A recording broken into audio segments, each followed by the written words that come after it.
Gospođo ambasadorke, dobro utro. Добро утро вам и на вашите гледачи. Се извинувам, требаше пред 30 на минути да го направиме разговор. Грешката, вината е кај нас, бидејќи констатиравме дека едно бројче во телефонскиот број сме го утнале, ама тоа е така кога имаме по 10 на 15 соговорници, понекогаш се случува да промашиме некој број.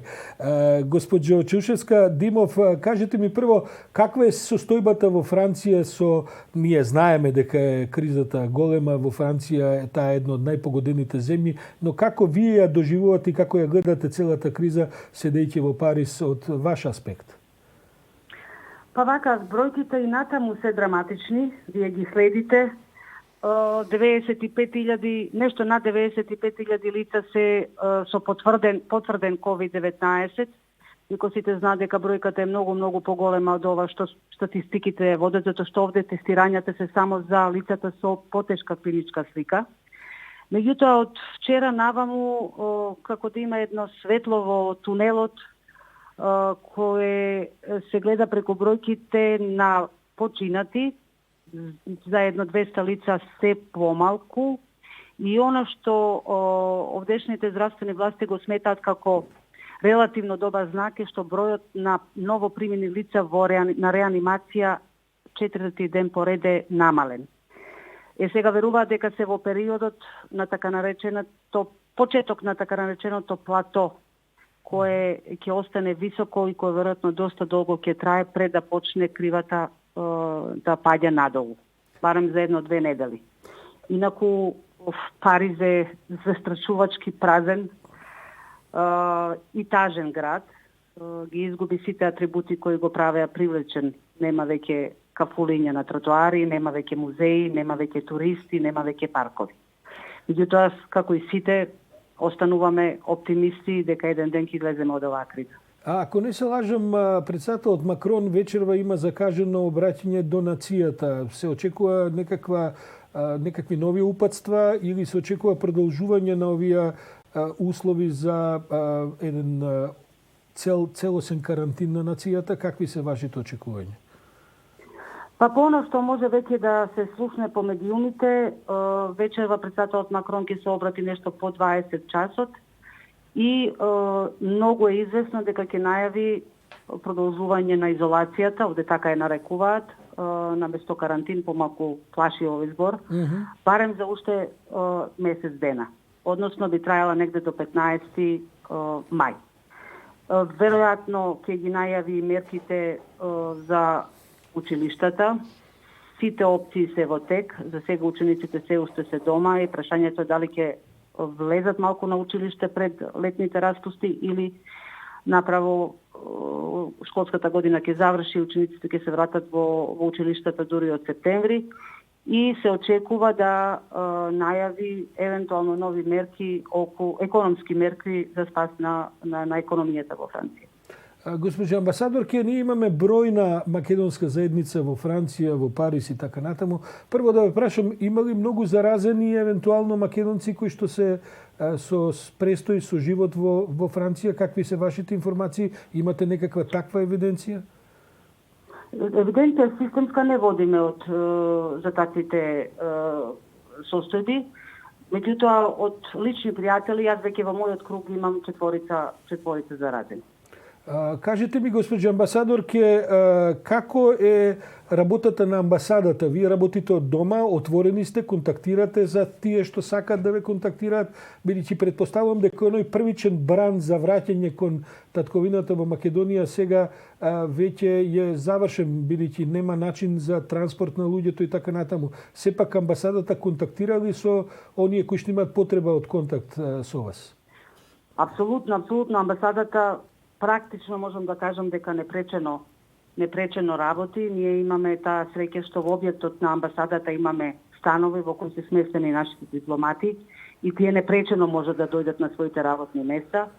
Јас правам комбинација од работа од дистанца и одење до амбасада, се разбира со преземање на сите мерки на да кажеме на дистанца. Работиме речиси нормално, комуникацијата меѓутоа овој пат е главно преку телефон, главно преку електронска пошта, а со колегите од Министерството за надворешни работи овде и со моите колеги амбасадори, или преку телефон или преку видео врска. Да. Во контакт сме со сите, одговараме на сите, главно одговараме на сите телефонски јавувања и секако на сета електронска пошта.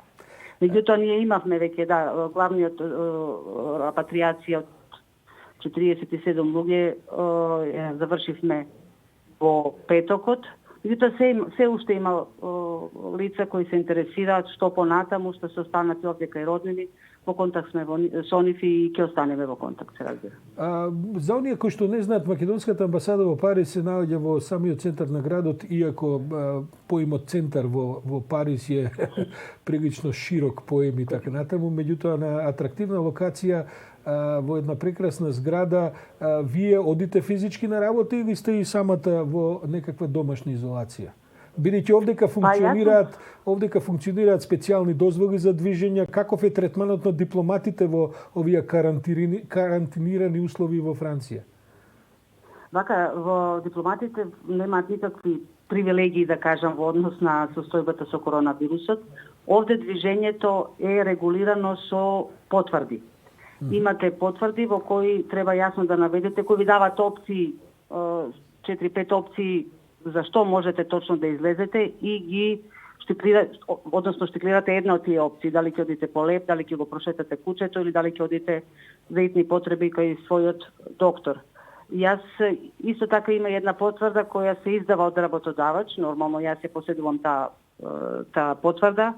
Сега физички сум присутна во амбасада, не секој ден, работам повеќе од дистанца од резиденција, меѓутоа сум на 900 метри од амбасадата, така што и физички можам да стигнам без да користам јавен превоз. Госпожа амбасадорке, во меѓувреме покрај оваа огромна пандемија која што завладеа во светот, Македонија стана членка на НАТО, Македонија доби и виза за понатамошно отварање на преговорите со Европската Унија. Париз се разбира центарот на еден од центрите моćни на Европската Унија, еден од важните центри за действувањето на НАТО. На оваа паралелна агенда како работиме? Имаме ли отворени канали? Меѓу другото, сега се актуелни и разноразни програми за помош на земјите кои што се членки на овие организации. Видовме дека Европската Унија имаше еден период од богами неколку месеци додека воспостават една подобра координација и подобро ниво за солидарност, бидејќи беше под жестока критика Брисел за недоволното снаоѓање првично во однос на пандемијава. Како ги остварувате тие контакти на овие други паралелни агенди за Македонија кои што се важни и кои што кога ова еден ден ќе заврши, ќе продолжат со своите нормални текови овие други агенди кои што за нас исто така економски, политички, безбедносно и така натаму важни? Секако преокупацијата и на овдешните власти, како и секаде, беше првиот шок од кризата што со коронавирусот. Меѓутоа, Министерството за надворешни работи како наш примарен соговорник останува отворен за тамошни досиеа, разговори. Нивната преокупација исто како и нашата во последниве месец дена беше да ги вратат своите граѓани затекнати ширум светот. Меѓутоа, врските и контактите што ги имаме од претходно, како во Министерството, така и во кабинетот на председателот Макрон, се тие што се, и со нив сме во редовна комуникација и телефонска, и преку видеоврска, и преку електронска пошта. Тие разговори ги водиме постојано со нив, во контакт сме со сите, така што сега дипломатијата веќе не е директна, меѓутоа се прилагодуваме сите и тие и ние да ги продолжиме сите на тамошниве разговори во однос на овие актуелни прашања за нас и во иднина.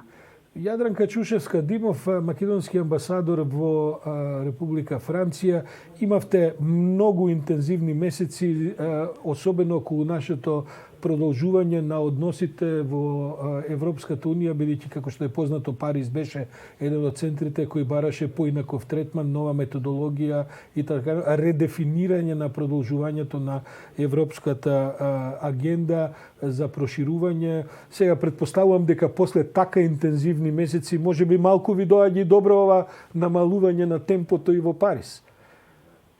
Па некако се погоди дека темпото се намали со откако ја добивме препораката. Стречно Така се да заврши таа приказна. Мислам, предпоставувам дека вие бевте една од најистурените во тие многу згуснати односи што ги водевме на линија Скопје-Брисел-Париз.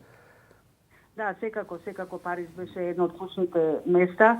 Меѓутоа, добрата вест се случи и успеавме некако барем за еден ден и покрај состојбите да се израдуваме и да споделиме и со колегите во Министерството тука и со колегите мои дипломати во Париз. Госпоđo амбасадорке, јас ви благодарам за ова вклучување во утрински брифинг.